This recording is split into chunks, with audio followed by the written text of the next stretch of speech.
Bueno, los expertos en empresa familiar, y hay muchos y cada vez hay más, resaltan algo que es bastante obvio para el ciudadano de pie, y es que las empresas familiares y sobre todo las familias empresarias son la figura más dominante y posiblemente la más protagonista en la creación de riqueza y de empleo en un territorio.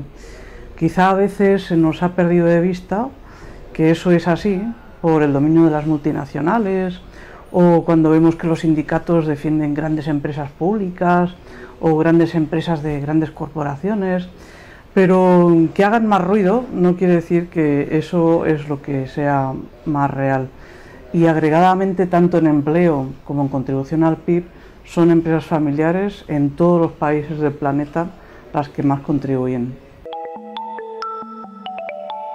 Es fundamental porque muchas veces en sociedades matriarcales han sido las que han determinado gestión de recursos, y en sociedades patriarcales las que muy a menudo se ocupan de algo que es fundamental, que es la gestión de las redes de contactos que aseguran flujo de información, flujo de recursos, que aseguran promoción, que aseguran sucesión más o menos pacífica.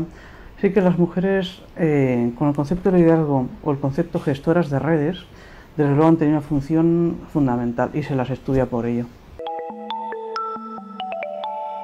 En principio, casi todas las que se han mantenido tienen una serie de valores que priman la continuidad, que priman la estabilidad, que priman la discreción. Muy a menudo las dinastías que están en peligro pues son aquellas que en algún momento, alguna generación, pues ha dejado de mantener estos valores compartidos.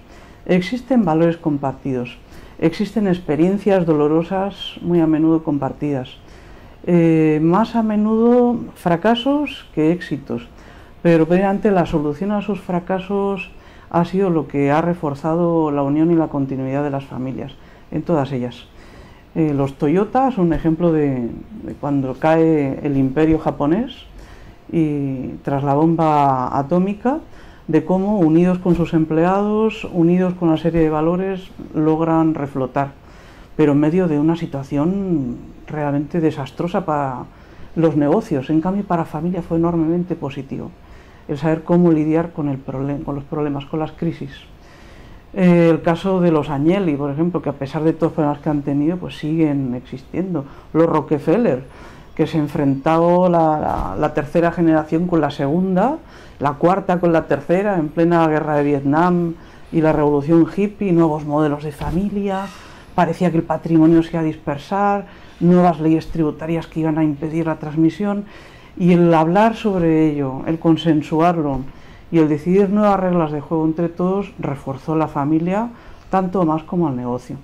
Así que sí, los valores de continuidad y el saber superar crisis es algo clave. En Europa hablamos mucho de los cambios en la familia occidental, lo que supuso el divorcio, el aborto, la entrada masiva de la mujer al mercado laboral, los mecanismos anticonceptivos, las familias monoparentales, y cómo eso supuso pues una enorme complejidad, pero a la vez un enorme individualismo que rompía los valores de continuidad. Entonces, el cómo superar los tiempos que fragmentaban para, a pesar de ello, seguir unidos, ha condicionado en muchos negocios familiares occidentales.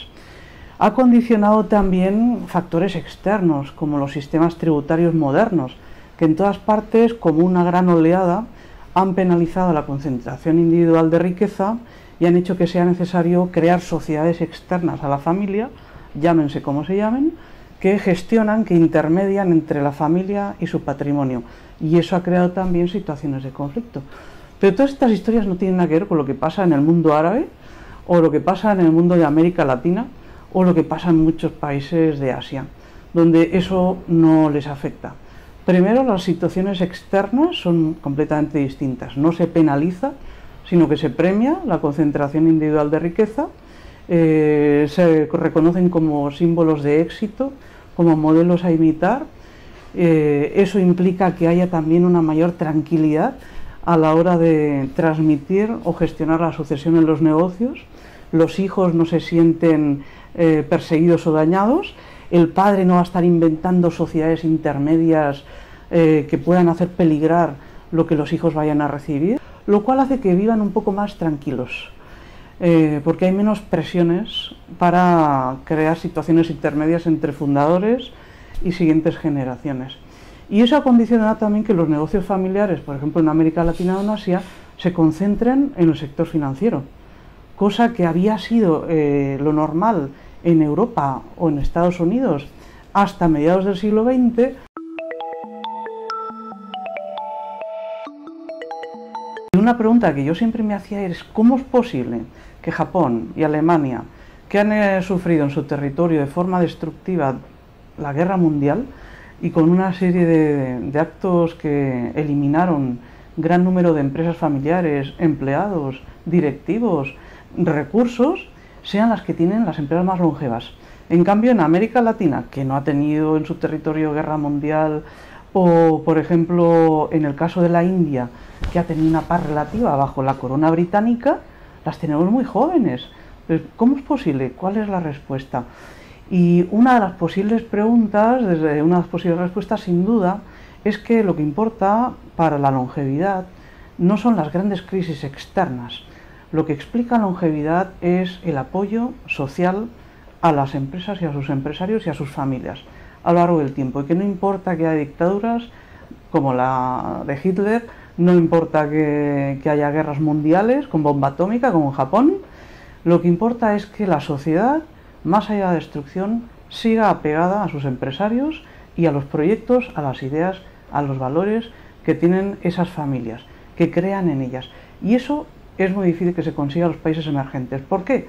Posiblemente porque hay un enorme gap, un enorme bache ideológico, social y económico en estos países, la enorme desigualdad que se produce entre las grandes familias, las grandes dinastías y el resto de la sociedad es un gap enorme, la distancia es brutal.